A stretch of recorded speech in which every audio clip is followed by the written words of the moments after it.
Diretso na tayo sa Lawag City. Dinggen teman dito issue may panggabi. Medyo atidog ba si dito? Ananusan da kam apo. Kasi ni Congressman Sandro Marcos, imbinsa-binsa na apo digitin na yung mga proyekto programa for Lawag City. Grabe, lab na lab niya yung Lawag. At gaganda na talaga to in the year 2026. Ayan. Together with dati naduktalan dapo nga procurement, nangina una, digiti pa nagatang na digiti items in the past administration daw. Uy, medyo malaking issue to Congressman Sandro Marcos, our House Majority Floor Leader. Pasok! Ang ating mayor sa mga nangangailangan ng syudad. So we are trying our best to make sure that we, even with the decrease in the DPWH budget, that the plans of the city push through. But I think what's important there is, again, we make sure the classroom backlog is addressed. We make sure that LCGH is sufficiently funded. And, of course, the farmers in the first district and in Lawag are taken care of. So I think, this budget will be an education budget. It will be a budget that addresses the needs of our Kakailian with the infrastructure taking a step back. Habang pinapaayos pa ni Sec Vince ang DPWH, it's best that we focus on other things and other projects.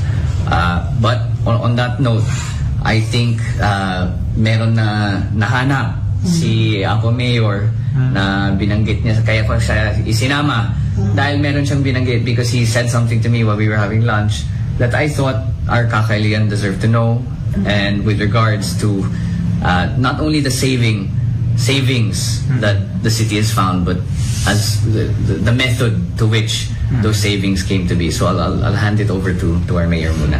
Apo Mayor. Hey, what's the good news, Apo Mayor? Share the good news, please. Hindi kami nag 100 days sa Apo. Kahit na naibanggit ko, DJ nga road, ada DJ savings. So ato tagdamdamag, no, ana DJ savings. So in-explicar ko, with the proper canvassing iti prices, the procurement iti city, we were able to save from 31 million, kumbaga nagbali lang ang 27. So we were able to save around 3.8 million. So pimaya kami na po no, with the knowledge of many, tigiti prices inornos tayo nga no ana ti dapat nga presyo tiwa iso ti presyo hindi ti uneg tapno digiti commitment tayo ti good governance, full accountability and transparency kuna. So DJ nga savings Apo, just one the first 100 days agnanayon ton nga practice kita kadadu iti magatang tayon. So kumbaga iti savings in kabil ko iti healthcare CHO so imadot budget, CSWDO digiti assistance can give agriculture and fisheries imado amin Apo. So come 2026 makita yun to nakadadon to iti tulong nga agapot ti city government ti mapantin na duma nga sektor Apo. So biling ako ngayon medyo overpriced? Medyo overpriced? Noon. Yes Apo. Past administration. Siguro di na kita I believe medyo nangatot presyo. So Nornos Meten Bo City nagsasaritaan, kinasarita kami nga we must conduct talaga proper canvassing iti prices. So hangat papada amin Apo so dapat syempre no nati taxable, vatable except kung konami so inornos mi amin Apo so nga makita yun to Apo dito succeeding months talagang do iti magatang city like kung madigiti anti-rabies dati ket 600 vials natin magatang when I scrutinized the price we were able to buy 800 vials na time.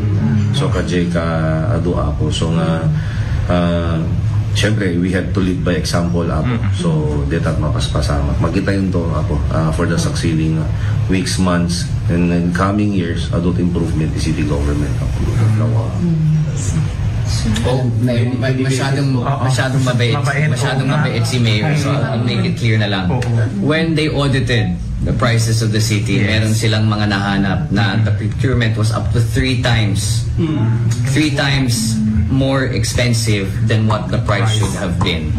Kaya doon nanggagaling ngayon ang savings ng syudad dahil there is proper vetting as to what the prices should be during the procurement process. Can you imagine times 3? Ibig sabihin 300% more expensive. Think about how much more the city could have purchased if only it was vetted properly and audited properly. And I flagged that because, as you know, during 2020, kailan yun? 2024, I think? Sometime last year, I flagged one of the projects that was requested for 500 million, which was the road behind SM. Now, sinabi sa akin, namumuliti ka lang ako, at, I only flagged it at the right time because of this and because of that. But if you look at the pattern, actually, yung kalsada sa likod ng SM, kompleto na. Pwede niyong tignan. And it was done at a cost of 30 million pesos, not 500 million pesos. In fact, the original proposal was that the Office of the First District would ask Congress to fund 500 million pesos and a private company, SM, would fund the other 500 million. 1 billion pesos total ang hiningi. Pero, nung pinuntahan ng planning, and again, you can see, tapos na, hindi substandard, walang ghost, tapos na po yung kalsada sa likod ng SM, and it only cost 30 million pesos.